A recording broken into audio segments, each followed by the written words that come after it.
Oke, bismillahirrahmanirrahim. Assalamualaikum warahmatullahi wabarakatuh. Pada kali ini Bapak akan mencoba menjelaskan materi bab 6, daerah dalam kerangka Negara Kesatuan Republik Indonesia ya. Kita sudah lama tidak melanjutkan pembelajaran, maka dari itu Bapak membuat video pembelajaran ya pada bab 6 ini, kelas 7 semester 2. Oke, kita lanjut. Nah, pada kali ini adalah materi pokok yang kalian harus pahami. Ini ada 3 poin yang kalian harus pahami. Yang pertama, makna persatuan dan kesatuan. Yang kedua, arti penting memahami karakteristik daerah tempat tinggalnya. Yang terakhir, mempertahankan persatuan dan kesatuan Indonesia. Itu 3 poin inti yang kalian harus pahami dan kuasai. Oke ya, selanjutnya kita langsung ke materi intinya yang Bapak akan coba jelaskan. Nah, ini bagian A, daerah dalam rangka Negara Kesatuan Republik Indonesia. Nah, di sini jelaskan nomor 1, perjuangan menuju Negara Kesatuan Republik Indonesia. Sejarahnya tentang lahirnya NKRI semakin kuat setelah Jepang menyerah tanpa syarat kepada sekutu ya, karena kota Hiroshima di Jepang dibom atom oleh Amerika Serikat.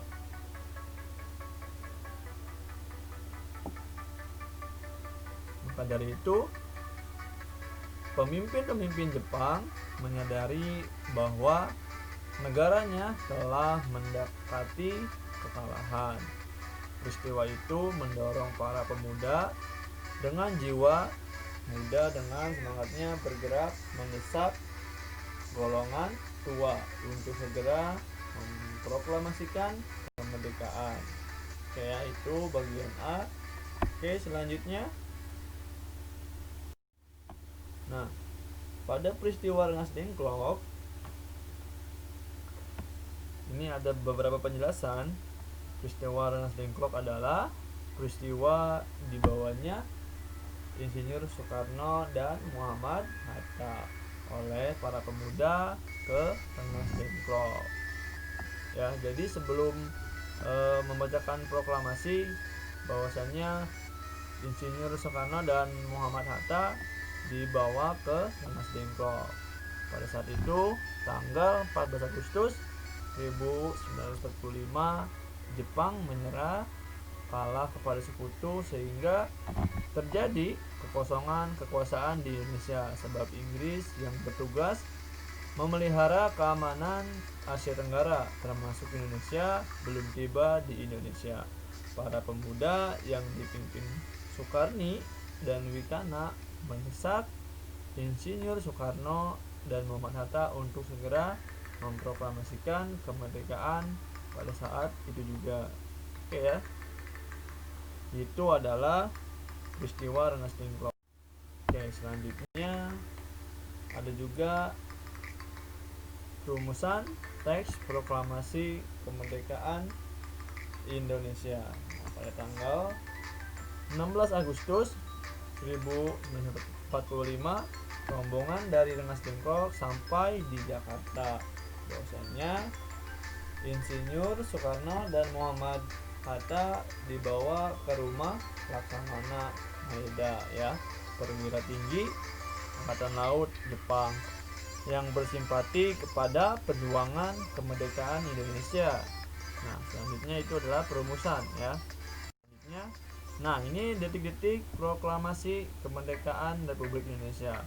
Pada awalnya proklamasi kemerdekaan Republik Indonesia akan dilakukan di lapangan Ikada. Namun pada akhirnya proklamasi dibacakan di rumah Insinyur Soekarno, Jalan Pegangsaan Timur nomor 56, Jakarta pada 17 Agustus 1945 bertepatan dengan hari Jumat tepat pukul 10.00 waktu Indonesia bagian barat ya, di Jalan Pegangsaan Timur nomor 56, Jakarta.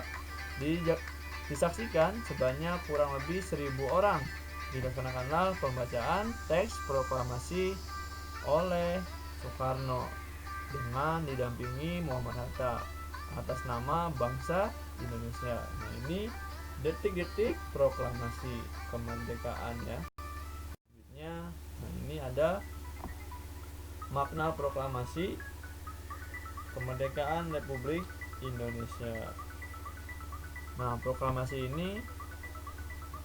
kemerdekaan bagi bangsa Indonesia berarti berakhirnya masa penjajahan dan dimulainya kehidupan sebagai bangsa yang merdeka. Proklamasi kemerdekaan adalah sumber hukum bagi pembentukan negara Indonesia. Proklamasi kemerdekaan menjadi sarana untuk mewujudkan masyarakat yang merdeka, berdaulat, adil dan makmur, seperti yang dicita-citakan. Nah, pada kali ini teks proklamasi disusun dalam keadaan penting dan mendesak ya. Tetapi bukan berarti teks proklamasi tidak memiliki legalitas dan makna yang mendalam. Ya, itu adalah makna proklamasi. Oke, selanjutnya. Nah, bagian B ini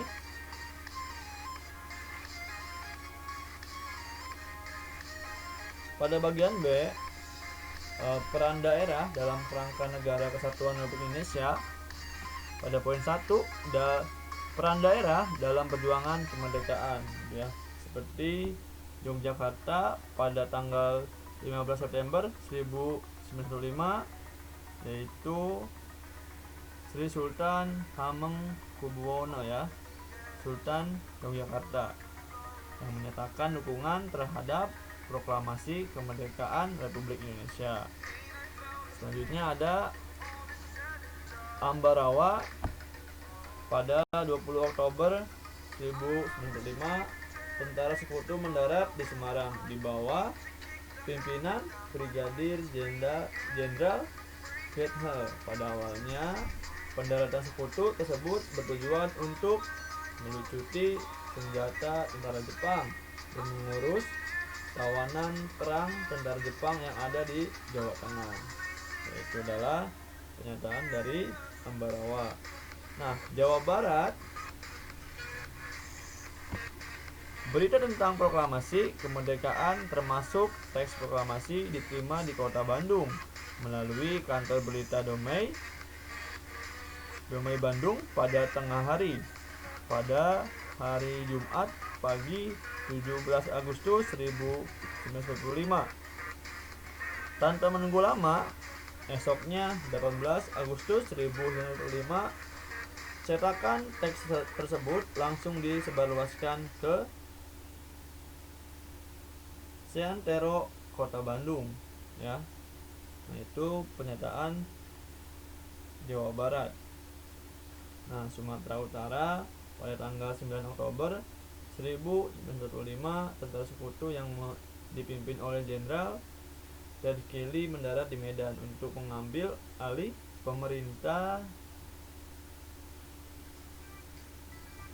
dan ternyata diboncengi oleh tentara Nez ya, yang dipimpin oleh Kapten Westerling dengan kedatangan pasukan sekutu, menjadikan situasi di kota Medan memanas. Nah, itu adalah, dan ada juga provokasi yang berasal dari tentara sekutu menyebabkan meletusnya pertempuran.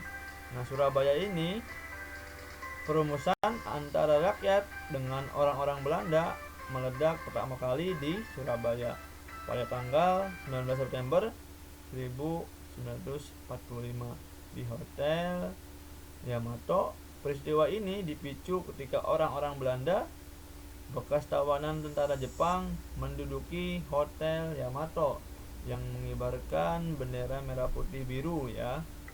Dia sengaja mengibarkan bendera merah putih biru. Nah, para pemuda tidak dapat menerima pengibaran bendera tersebut ya. Tanpa memedulikan penjagaan yang ketat dari tentara Jepang, beberapa pemuda berhasil memanjat atap hotel dan menurunkan bendera Belanda yang berkibar di atasnya. Nah, itu ada beberapa ya penjelasan setiap daerahnya. Selanjutnya, ini ada nomor 2, peran daerah dalam kerangka NKRI saat ini. Terbentuknya suatu negara akan didahului oleh terbentuknya suatu daerah. Oleh karena itu, terdapat suatu keterkaitan yang erat antara negara dan daerah. Oke ya, itu adalah peran daerah ya dalam kerangka NKRI. Oke, next selanjutnya. Ini bagian C, mempertahankan Negara Kesatuan Republik Indonesia. Nah, ini ada 3 poin yang memang sangat penting ya. Cinta tanah air ya. Nah, ada sedikit penjelasan. Cinta tanah air dan bangsa dapat diwujudkan dalam berbagai hal.